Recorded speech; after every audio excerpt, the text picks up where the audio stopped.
What's up? This is Anthony Simmons from Higher Heights, and you already know the vibes. And I got a question for everybody out there watching this particular episode of Higher Heights. How far would you go to hide the truth? How far would you go to hide the truth? Especially when this very truth threatens your very existence. First of all, I'd like to welcome you all to this episode of Higher Hypes, and if you haven't done so already, I need you to smash that like button. It don't cost nothing, it's free. It don't do nothing but show that you a hater if you don't. But go ahead and smash that like button. Also, hit that subscribe button. I value each and everybody who does this for me, and I am gratefully appreciated. Hit that subscribe button and then turn around and don't leave that notification bell lonely. Hit the notification bell so that you know when I'm dropping content like this.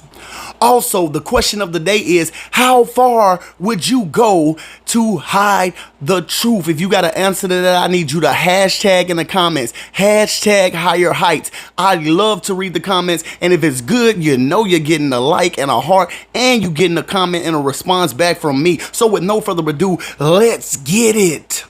Now, listen, here's my personal opinion, my personal view. Disclaimer, you don't have to feel like I feel, but this is my show, and if you're watching, you gotta deal with it. Listen, this Kyrie Irving situation has been blown past the moon. It's been blown out of orbit, which means it's been blown way out of proportion. It's in the stratosphere at this time. You see, this is deeper than cancel culture. This is deeper than an apology. This is deeper than somebody offending a community of people. Yes, sir. It is way deeper than all of that. We're going to get into this Kyrie Irving thing today, but before we get into that, I want to go into something that some of you may have heard before, but I think it's important that we revisit this because of the question of the day today. I have to revisit this subject, and so some of you take a walk down memory lane with me real quick. Let me ask you all something. Who do you think the original man on this earth was? What do you think he looked like? What do you think his skin looked like? Now, when we get into this question, I need y'all to understand. Let me use this for example. If I take a bucket of white paint, oh, it's so pure, it's so precious, it's so pristine.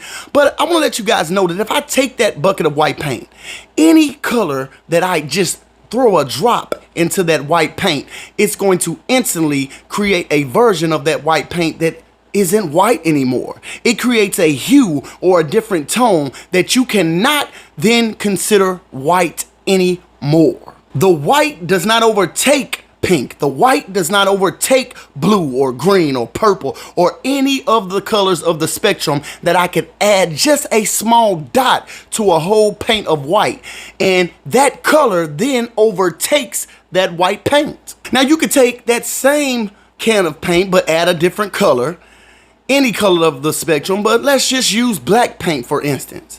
If you take a bucket of black paint, the most you can do is lighten the tone or play with the variations of the tone that you create when you drop another color into black paint. It may lighten up, it may darken to some degree, depending on what color of the spectrum that you add to that black paint. And you say, Higher Heights, Anthony Simmons, why is this? What are you saying? Why is this important? Because let's take that same example or analogy and apply it to the human skin, the flesh, the human person. You see, one thing that people on this earth understand, and the truth has came out recently in this new age, is that we are the original.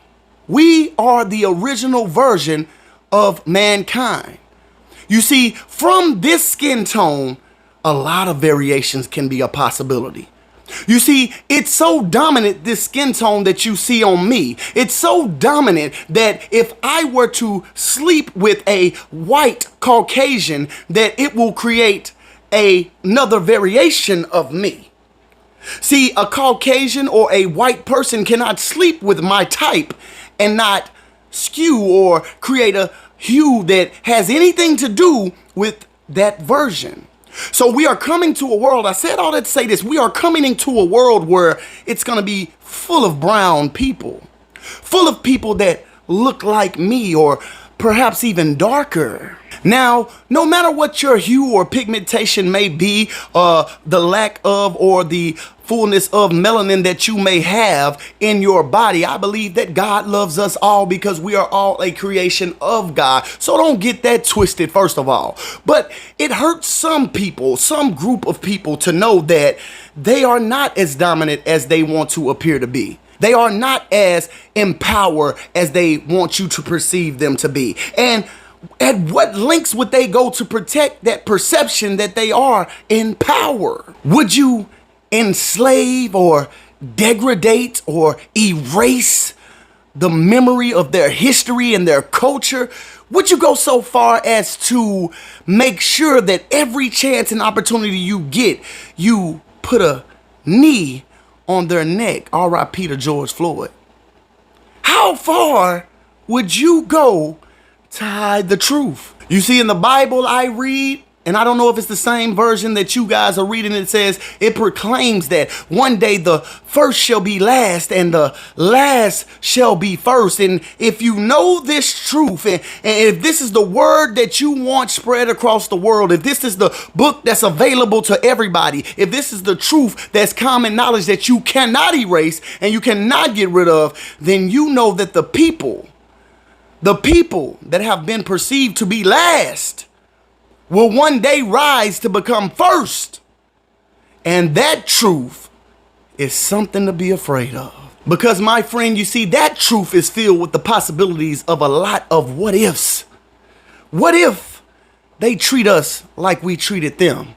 What if they aren't kind and gracious and humble and they decide to do us the way we did them for so long? What if they silence us? What if they cancel us? What if they...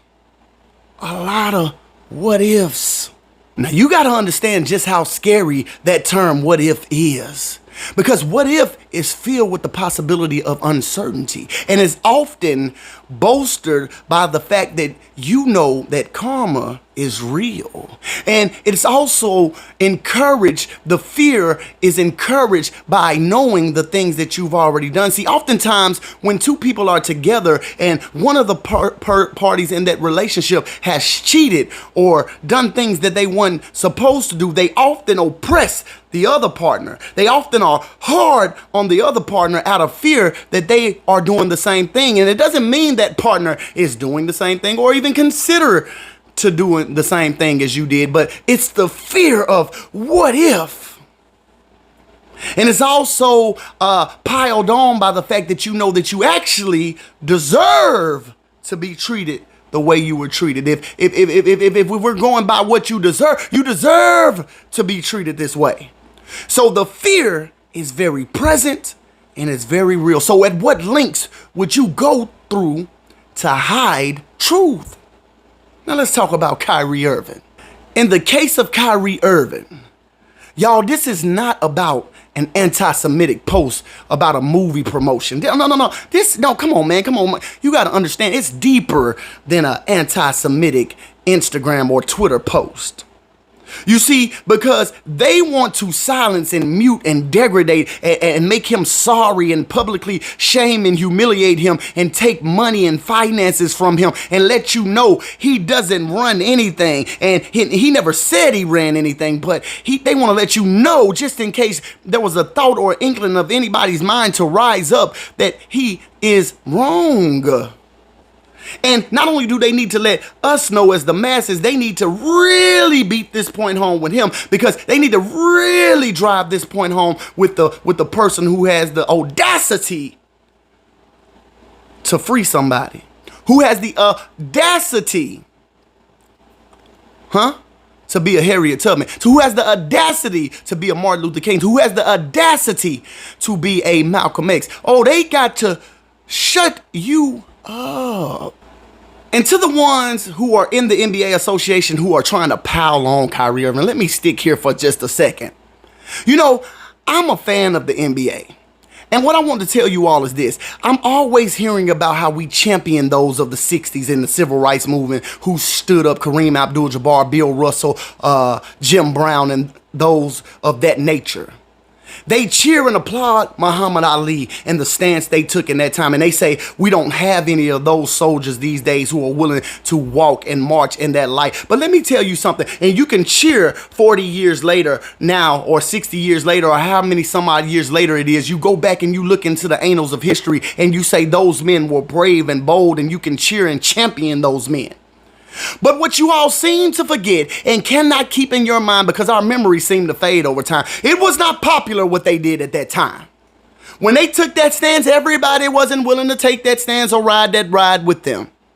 And there was a lot of people saying, y'all, man, y'all crazy. You mean you making that money? You an NBA player? You gonna sit up there and do? Yeah, it was those around that did that then. It was those around them that told them to shut up and just play basketball. Shut up and just run that football. But we applaud them to this day, because many a times when you're pioneering, when you're breaking ground, you gotta understand this one thing, that it's not gonna be popular opinion. Yeah. We got to understand that it's not going to be popular at the time. It's not going to be easy at the time. You are going to have to take some stripes and some persecution and hate from your own people, along with the oppressor and the enemy also trying to silence you. So, see, what you got to understand is Kyrie Irving isn't fighting for praise or applause today because he knows he's not going to receive that today. But 20 years from now, how is he going to be perceived for the stance he is taking? Now, don't even get me started with this. Now, do I think blacks are the original color or the original man? Yes, I do believe that we are the original version of mankind here on this earth. It is proof. It's like you cannot shake me from what I just told you in the previous example. All this Hebrew Israelite and we are the original Jews, I don't want to get into that because I don't know nothing about that. Let me just be honest with you. I don't know nothing about that. I think Jews are Jews and we are the black man, and we should be proud of being the black man. But let me tell you something. Let me tell you something. You see what's going on with Kyrie. This ain't about an apology. It doesn't matter what you said to those folks in that community. This is about subjection, total control, and domination. This is about manipulation and perception. There's a war going on between two nations right now, God told me, y'all. Y'all better listen to what I'm saying here on Higher Heights. There is a war, make no mistake about it. And it's not against the flesh, it's in the spirit. The first shall be last and the last shall be first, and they fear it. Who fears it? I'm not talking about the white man. I'm not talking about the Jew, but in the spirit. In the spirit, there's a war going on between two nations. Do you hear me? And it's an unseen war. And this war has sacrifices and casualties that had to be done in the flesh. You understand what I'm saying? You only understand the sacrifices and the casualties of this war through the flesh. Now, to the ones who are piling on and calling Kyrie idiots and all these other silly names, let me tell y'all something. Let me tell y'all something. I understand why y'all are doing what you're doing. Matter of fact, you're supposed to do what you're doing. If money was my God, I would do it too. If money was my God. If I required the love and the praise and the friendship and the acceptance of this world, I would do it too. You betcha I would. So I totally understand what you're doing, but you better understand this one thing. Kyrie Irving isn't wrong. And for what he may be wrong for, if he offended some people, he has apologized. Whether or not he's sincere or not is not up to anyone on this earth. It's up to God. It's not up to a man. But everyone will pay and account for what they have done on this earth as a man. You better examine yourself like the Bible said. Let every man examine his own self. Because it's enough of a job for me to keep myself in check, let alone check somebody else. Y'all be blessed.